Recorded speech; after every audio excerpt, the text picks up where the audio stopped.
Well, it's a really great pleasure to welcome Rabbi Anthony Lazarus Magrill. He is no stranger to many of us here today because, of course, he grew up here at the LJS. His parents, his family, his grandparents, going back I don't know how many generations, were all members, are members here, and it's lovely to see your daughters at home here as well. And you gave the sermon first here, I think, when you were about 15 years old on Erev Shabbat of Anthony's Kabbalat Torah service. So he was an early preacher at the age of 15. Rabbi Anthony studied English literature at the University of Cambridge and went on to pursue graduate research in Judaism and modernism. He studied at the conservative yeshiva in Jerusalem and gained his semicha from Leo Beck College in July 2022. He now serves as the rabbi of Mosaic Masorti Synagogue. And last year, he taught an introduction to Talmud here at the LJS. Many of us enjoyed his very lively way of disseminating and interpreting often challenging and difficult texts to us all. We welcome you in a very traditional LJS way, Rabbi Anthony, and say, Baruch haba b'shem Adonai, Beirachnuchem mi beit Adonai. Blessed are you who come in the name of the Eternal One. We bless you in the house of the Eternal One.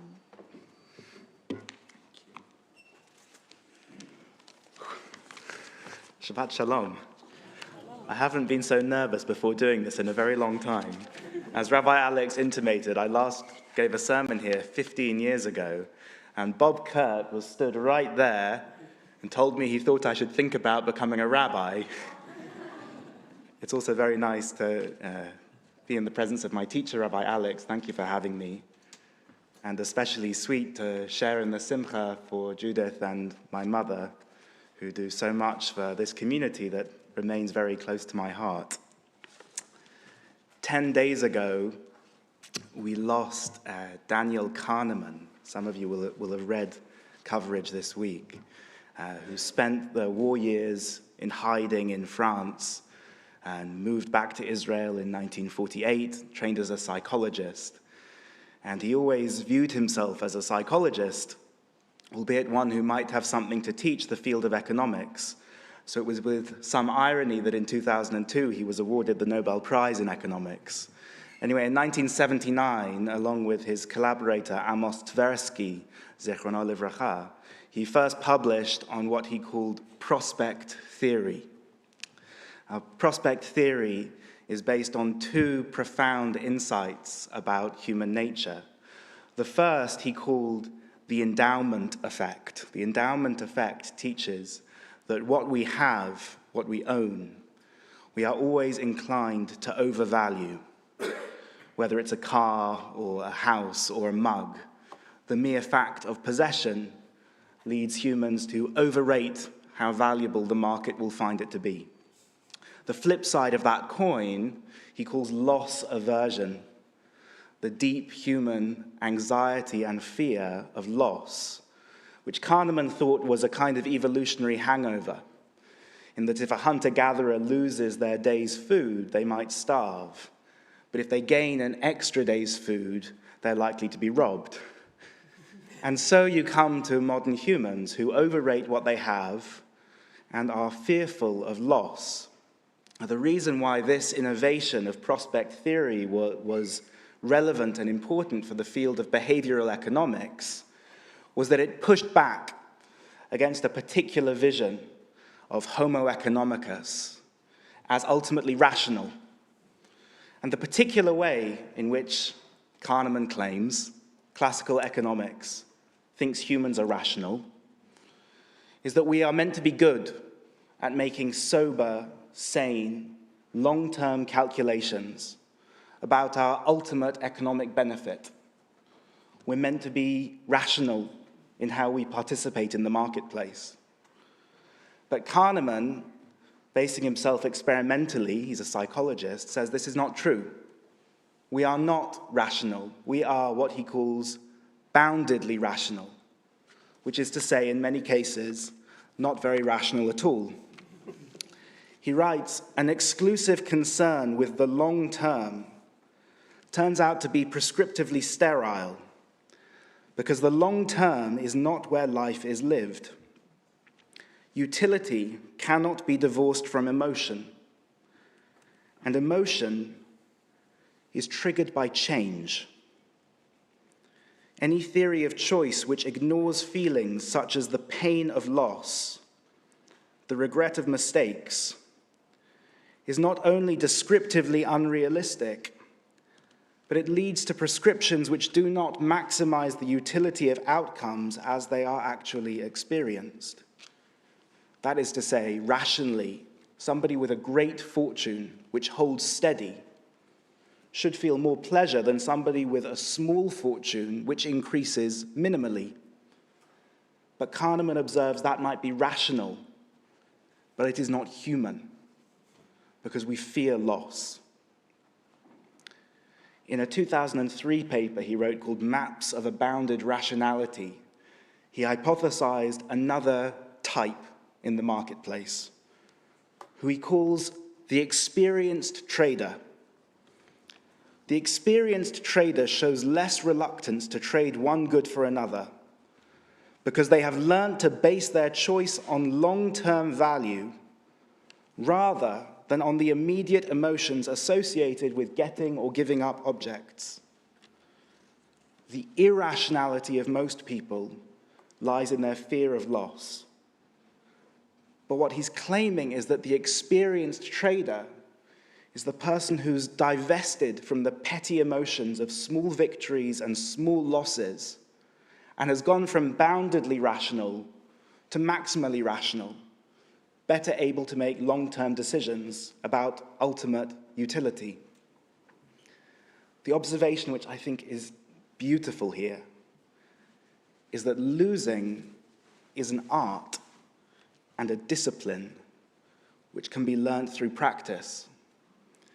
As Elizabeth Bishop wrote, the art of losing isn't hard to master. First try losing farther, then losing faster. So back to Sefer Vayikra, this difficult book of the Torah that we are spending a few weeks on. And we pass over the sacrificial details of the bull, the ram, the birds, and the wheat, I think fairly easily, because we don't have a very clear sense of what it would feel like to pull a calf from its mother's inside, to raise it from the first day, to bring it inside when it was too cold and outside to pasture, maybe to name it, to recognize every pattern on its hide, and then to lead it through the streets of Jerusalem, lay your hands upon its head, and see the Kohen take it off to the altar. Equally, we probably don't know what it would feel like to plant grain, to see the first green shoots come through the soil, to worry about the sun, to worry about the chill, to harvest, to thresh, to winnow, to sift, to grind it with the sweat of our brow into the finest quality of flour, and with all of that investment, then to lay that flour in the fire pan and see it burnt up on the altar. Amongst other things, the sacrificial order of the book of Vayikra, Leviticus, is a training in the art of loss. It is a continual practice in the discipline of losing, because I think the Torah wants us to be practiced in losing. Wants us to move from boundedly rational, concerned about the short term, to a longer term, more generous perspective. And so when Aharon and Job are eventually silent, there's a way in which I think we're watching masters of the art of losing at work. because fear of short-term loss is what keeps our eyes stubbornly on the material and distracts us from any kind of greater possibility. The endowment effect, that overvaluing of what we have, privileges the current situation and makes it hard to see what we might be able to attain. Loss aversion is what makes compromise so hard. It's what makes it so hard to give up any ground. But I think Judaism meets loss aversion with a constant pressure of obligation, of commitment. Amongst other things, a constant training in not quite getting what we want, a constant pressure to acclimatize ourselves to the discipline of losing, aspiring to meet loss and pain with something like equanimity, not to say lacking in outrage, but strong in moral confidence, as were Aaron and Job. That is the art of losing. It is a journey from bounded rationality towards maximal rationality, what Daniel Kahneman might have called experience in trade. It's hard work. Shabbat Shalom.